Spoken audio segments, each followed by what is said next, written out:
Yes, here we are. It's the physics video lecture, psci 168, video lecture 12. I'm going to start with an announcement about some images, and then we'll get on to the discussion of satellite motion. We'll continue. So, there was on a recent homework the escapement mechanism for the grandfather clock. Let me just write that down. Escapement mechanism, and that was for the grandfather clock. So what I noticed was a few people found the really excellent images that just make it clear what's going on there. And many people just had the picture of the grandfather clock. So I want to encourage everybody to look this up again if you didn't get the really clear pictures, images of that. So escapement mechanism, the grandfather clock, and add those to your, images. So add those to your notes. The images that we print out are pretty important in the great scheme of this whole project. So you look for some images. If you didn't get the good ones last time, go ahead and print them out. Show me that you found them. And in general, the images for today's discussion are, I'm going to give you a list of things to do, to look up, and then you want to find some interesting images. I used to show, in the in-class version here, bunch of slides and images, but I think that if you go out and find them yourself, it's much more interesting. You never know what you'll come up with. You'll probably come up with some better ones than I have. So, images for this whole satellite topic, for orbits, satellites, and I'll give you some ideas for that.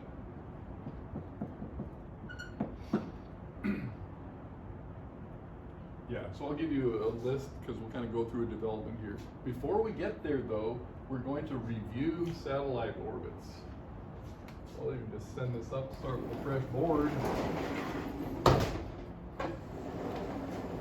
So the satellite orbits, in fact, we have to go back even before that and talk about free fall. So we're really on the subject of motion. And now that we've seen it before, we can go through it and see how the whole connection is. We have velocity is change of position over time. And we can also just say in general, oh, that's a T, it's supposed to be an X.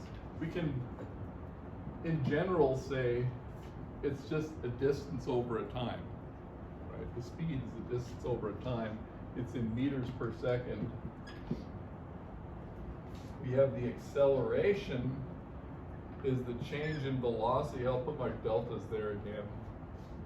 Velocity with respect to time, and the units are meters per second squared. Okay. So after constructing these and understanding these ideas, we then got that law of free fall.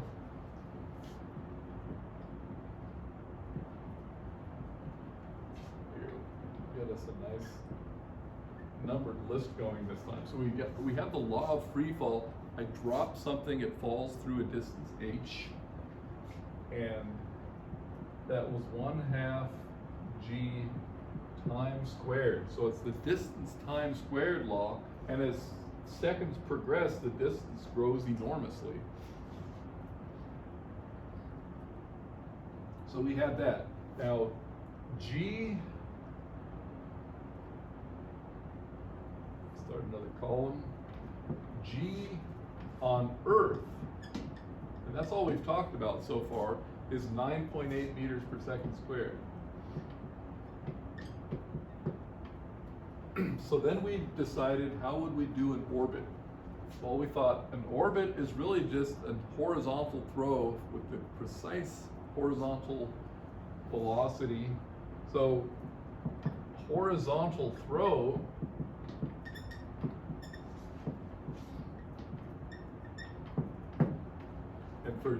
for this we have a picture. You know, we launch, say, from elevation h horizontally, and it comes and strikes the ground, at x and y. But what we learn is, if you throw it twice as fast horizontally, it's going to go twice as far. So that's why if you throw it sufficiently fast and you have no friction, you actually end up going around the world. And that's what a satellite orbit is. So, got the horizontal throw, and again, this is review. And then in 6, we had the around the Earth throw, imagining it from a mountaintop, or if we match the curvature here, we're going to go all the way around the Earth. And we have radius r here. So having worked through that progression of ideas, we actually did the calculation to find the speed. So v equals question mark.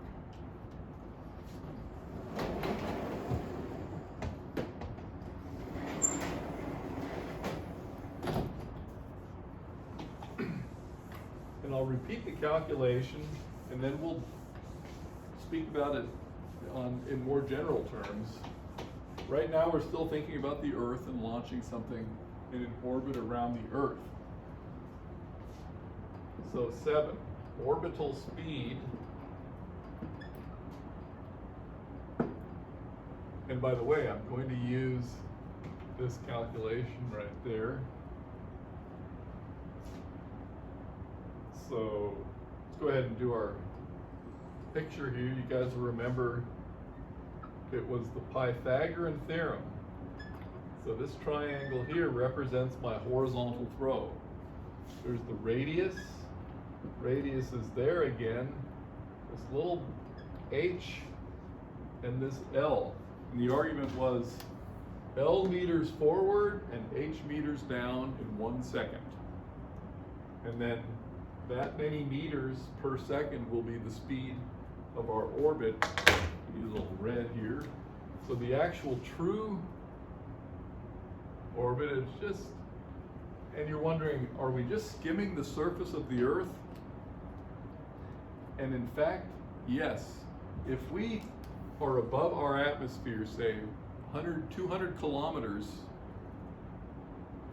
then what's 200 kilometers versus 6,000 kilometers? It's just a very small distance above the surface of Earth. So once we're above the atmosphere, there's no friction. As an approximation, we can say we're just at the radius of Earth, okay? Because it's a very good approximation. So that's how we get the orbital speed. It's going to be L meters per second, and we're going to fall the distance h in 1 second.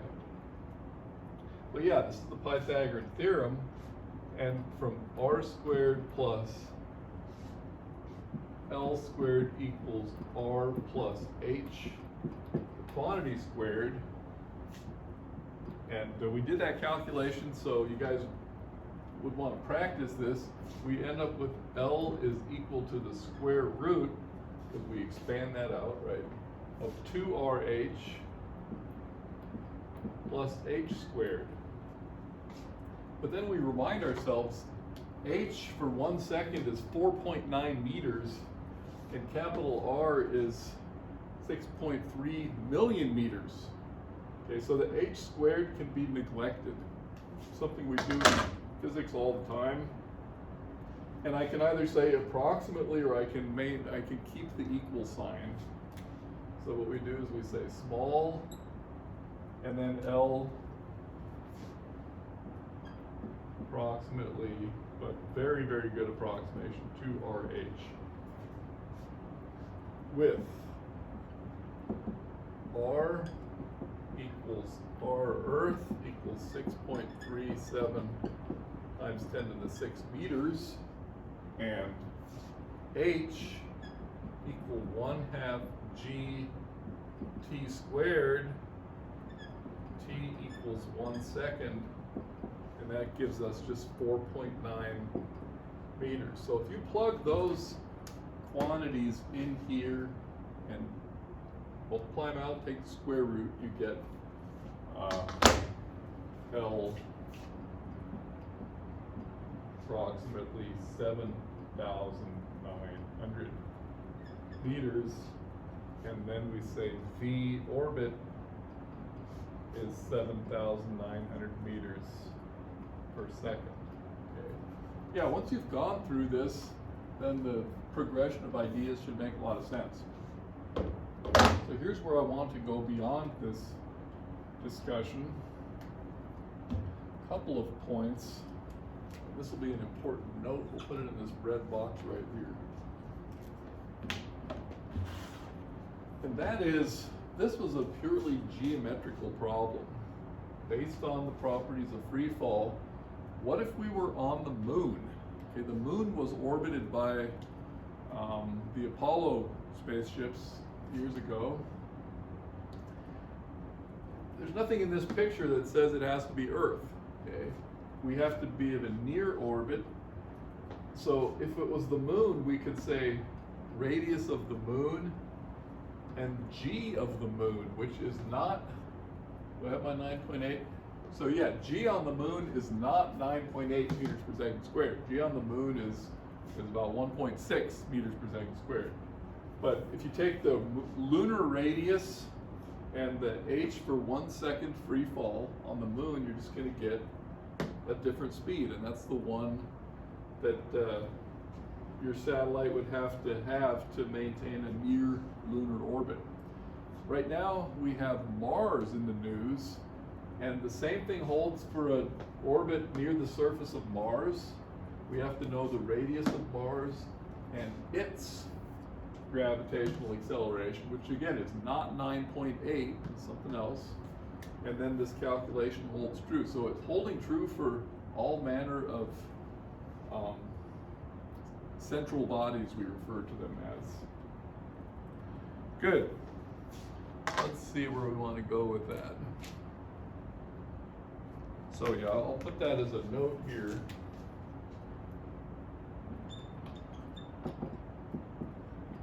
For a different central body, so moon, Mars, etc., use, for example, G sub moon, R sub moon, etc.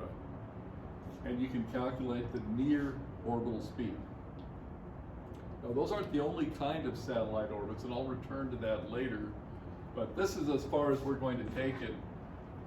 We could calculate other orbits as well, but this is the one we have calculated, and it's brought a lot of things together because we learned how to determine the size of Earth itself, and we learned how to determine free fall and the free fall acceleration, and we just put these together, and now we have that satellite orbiting speed, and we realize it's pretty fast. What I want to do before I move on is put the orbital period, and I'll let you guys do the calculation on the homework, keeping our numbers going, why not? So for number 8, we'll call this the period of the orbit.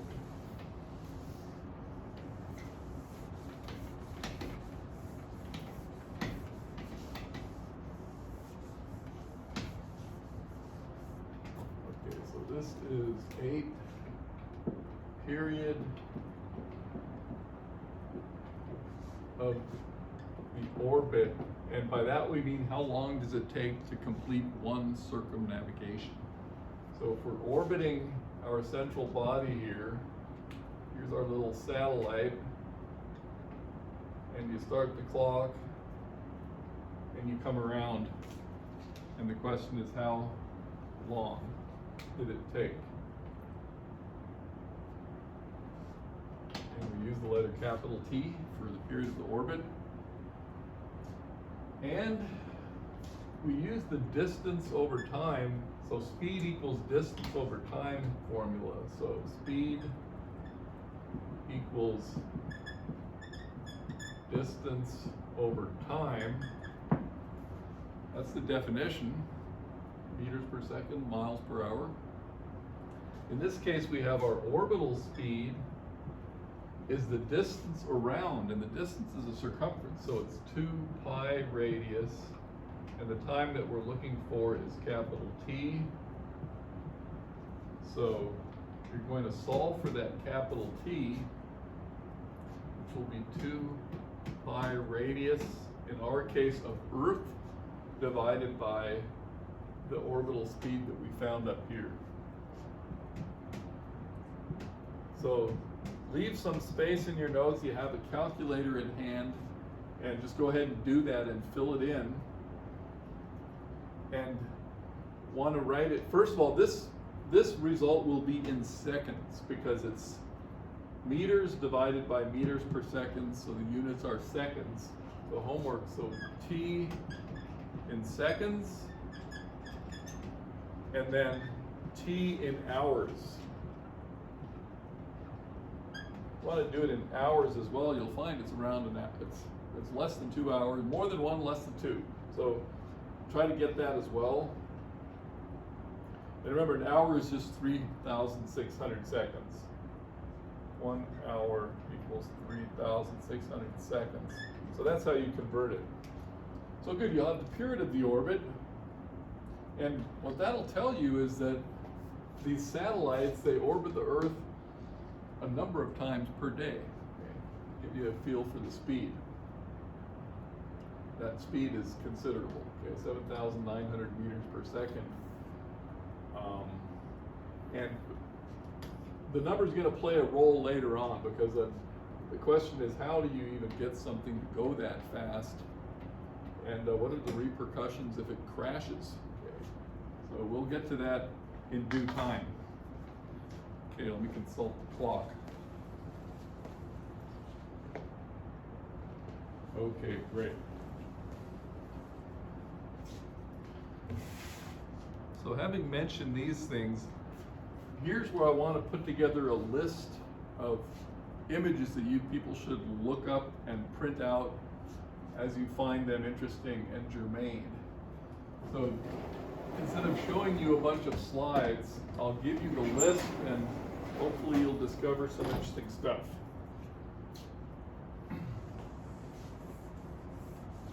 And some of these will be historical, so you get a feel for when and where these things were done.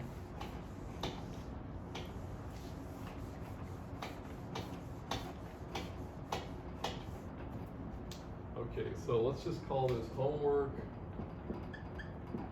images.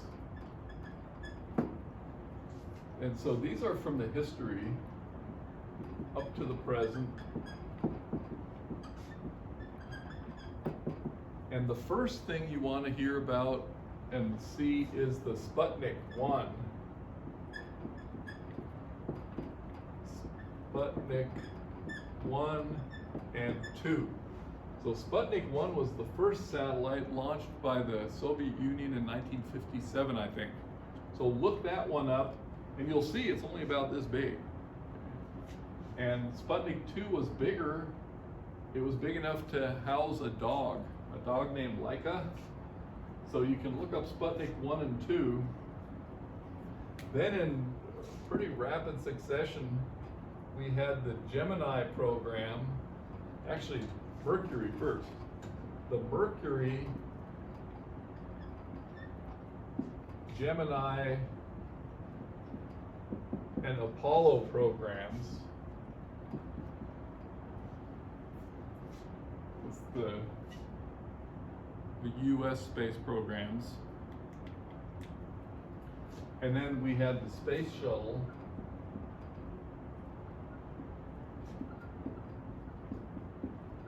And the International Space Station currently. So there's a progression.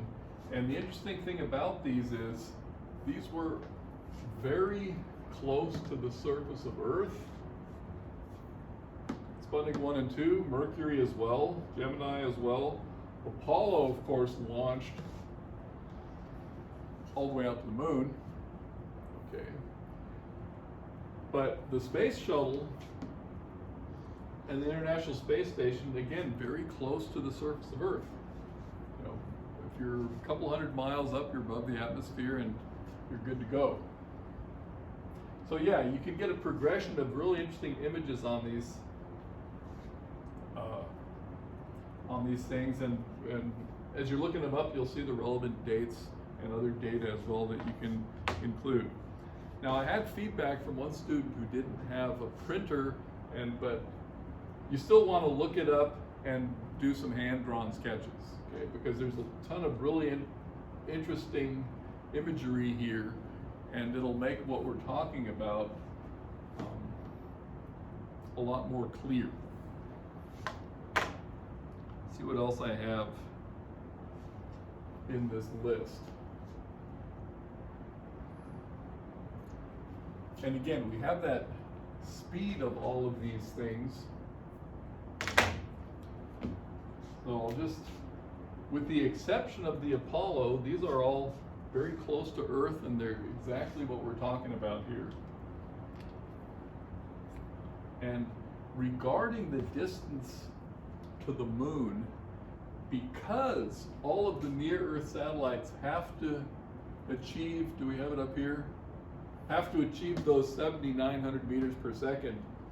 In a very real sense, when you make it to a near-Earth orbit, energetically speaking, you're already halfway to the moon, believe it or not. So just achieving that near-Earth orbit, even though you're only a couple hundred miles above the surface of Earth, in terms of the energy and the technique it takes to, to achieve those orbits, you're halfway to the moon already. That actually, yeah. Our physics students get to learn more about that, but that's a true point, and as we get back into energy, we'll make that a little more concrete. Okay, so that's an important point. Good, so there you have some images you want to find. Next, I'm going to talk about satellites.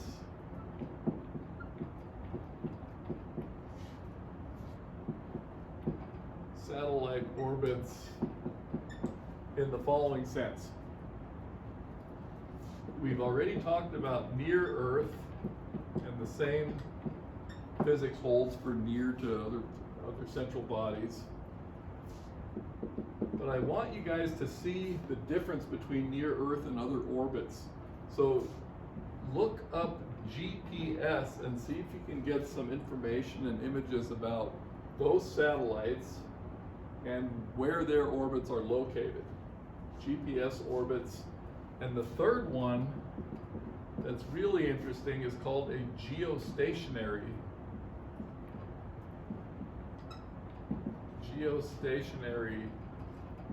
orbit. So let's see, I have room here. Yeah, I'll just talk about the geostationary orbit right here. Here's the idea. If the Earth is this big, and there's its radius, and say we're looking down on the North Pole, and the Earth is rotating like that. Okay, we're looking down on the Earth, North Pole is rotating counterclockwise. Then it takes a complete, a revolution takes 24 hours. Now I said that these near-Earth orbits take more than one and fewer than two, okay, hours. But there is an orbital distance. The way I've drawn it, it's probably about here.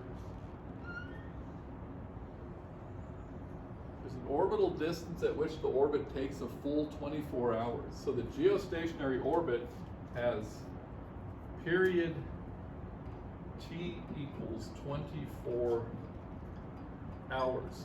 And because of that, if you place an antenna, one more color here, if you're on Earth and you direct your antenna up that way, then there could be a satellite, and as the Earth rotates 24 hours, the satellite tracks it, and therefore your satellite dish is always aimed at a satellite at the same place in the sky, and that's what your satellite dishes are doing.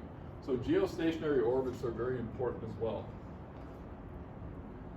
And, right, the further away from the Earth, the greater the period of the orbit. So I'll write that here as well. T equals 24 hours. This inner one, T equals, an hour or two. You'll find out when you calculate it. And of course, what's not on my picture is the moon. The moon is 60 Earth radii, and you guys can do this in your another picture. So the radius of my blue circle here is 6 centimeters. No, the diameter is 6, the radius is 3.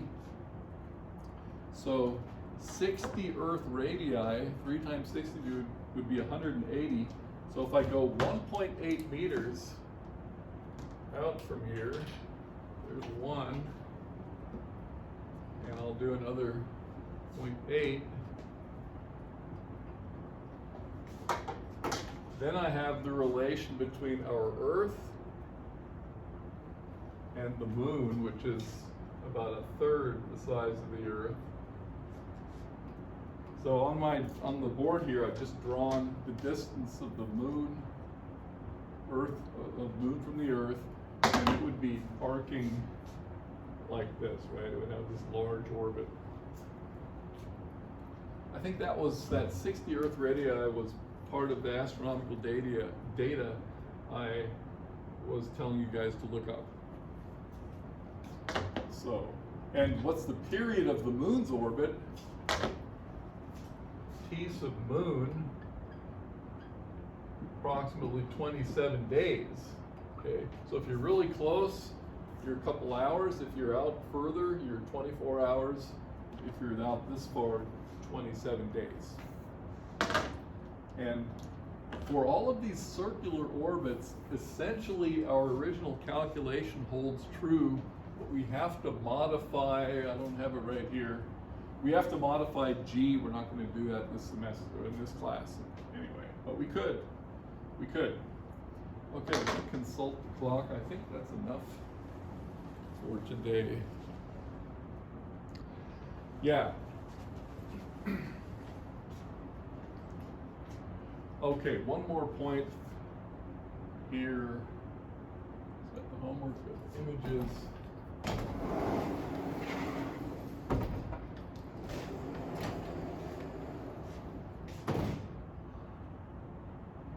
Here, I'll write that right here. One source of really good information used to be, and I'm just going to write it down anyway, J-Track NASA.